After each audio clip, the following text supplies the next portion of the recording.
Hey guys, how's it going today? So last night I didn't actually get a chance to film my out of the theater reaction, but my Monday mystery landmark movie was actually what I thought it might be was Roofman, which is directed by the person who made Place Upon the Pines and starring I think his name is Derek Shinghan and starring Channing Tatum, Kristen Dunst, Ben Mendelsohn, Peter Dinklage, and Keith Stanfield, Juno Temple. This was actually one of the red carpets that I went actually to TIFF. So it was really cool seeing the different variety of like hearing the trailer, going to the red carpet, and then seeing the movie. So seeing like how the red carpet all worked like that. So yeah. So Roofman. So Roofman.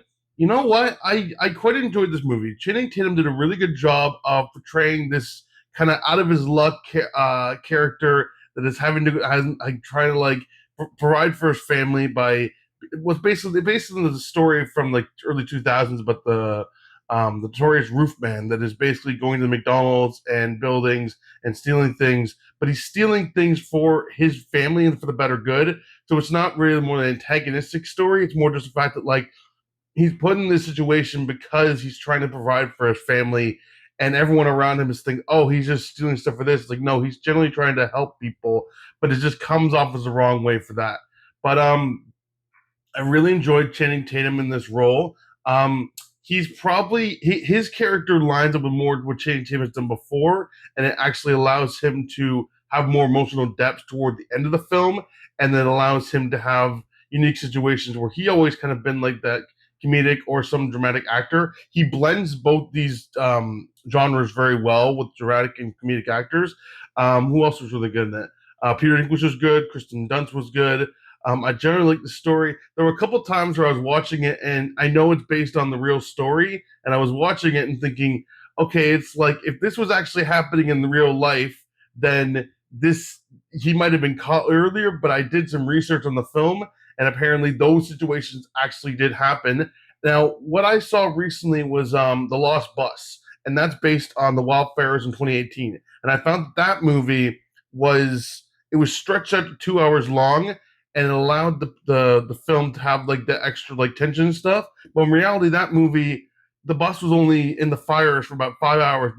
But Lost Bus expanded it. So what I found with Roofman is that they expanded the story to a degree of like say like when someone finds out he's actually doing this, and then the actual story it's cut closer to like him being go back in jail and being caught.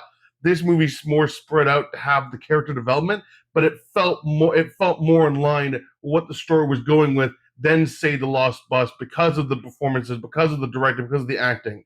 So yeah, I quite enjoyed Roofman. It's not in my top 10.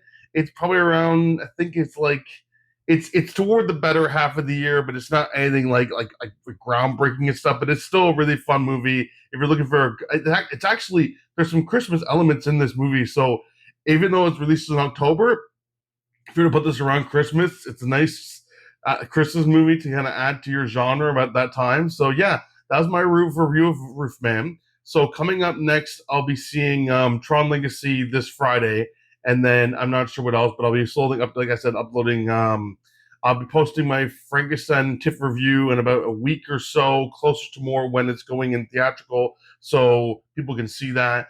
And then I got my shorts, and then yeah, so let me know if you've seen any of the landmark mystery movies around the past times. And my last one was Swift Horses and this.